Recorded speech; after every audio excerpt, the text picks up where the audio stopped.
நாம் தமிழ் கட்சியில் இருக்க தம்பிமார்கள் வந்து 1ஆம் நம்பர் கோல தொடரடிங்கிகள் பயந்தாங்கொல்லிகள் அப்படின்னு நம்ம தொடர்ந்து சொல்லிட்டு இருக்கிறோம்.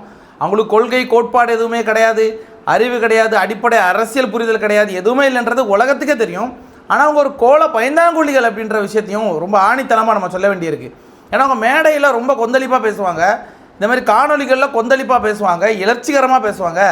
ஆதாரத்தை கேட்டிங்கன்னா பயந்து ஓடி ஒழிச்சிருவாங்க. இன்னும் அப்படி ஒரு சம்பவம் தான் தம்பி நெல்சன் மேட்டரில் நடந்திருக்கு. ஒத்த ஆத்தாளுகாப்பலுக்கும் பிறந்திருந்தா ஆதாரத்தை காட்டுடா, நான் திமுகலேருந்து காசு வாங்கணும் அப்படின்னு அண்ணன் சாட்டை துரைமுருகன் வீராப்பா பேசினா தம்பி நெல்சன் அட்வொகேட் என்ன பண்ணிட்டான், தூக்கி வீசிட்டான் முஞ்சிலே.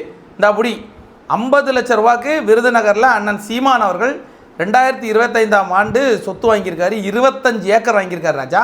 இப்போ 25 ஏக்கர் வாங்குறதுக்கு இவருக்கு பணம் எங்கேருந்து வந்தது அப்படின்னு கேட்குறாங்க.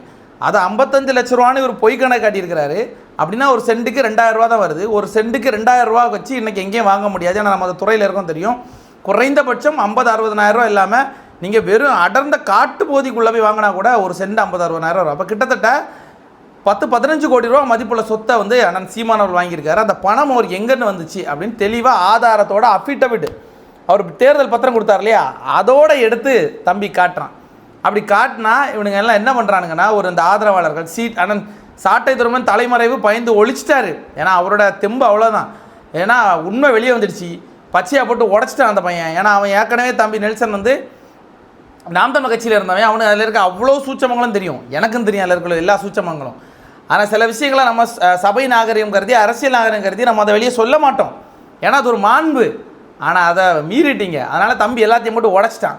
இன்றைக்கி சாட்டை வந்து ஒழிஞ்சிட்டான். இவனுக்கு என்ன பண்ணுறான், இந்த கட்சியில் இருக்கவனுங்க, நீ வந்து அதிமுககாரன், இவர் அதிமுக கூட ஏதோ இவர் அமைச்சர் கூட எடுத்த புகைப்படம், அது ஒரு அமைச்சர், அவரோட யார் வேணாமே புகைப்படம் எடுக்கலாம், இன்னொரு கழக நிர்வாகியை சந்திக்கலாம், அது ஒன்றும் பெரிய விஷயம் கிடையாது. அந்த தம்பி எந்த கட்சியிலையுமே கிடையாது அடிப்படையில்.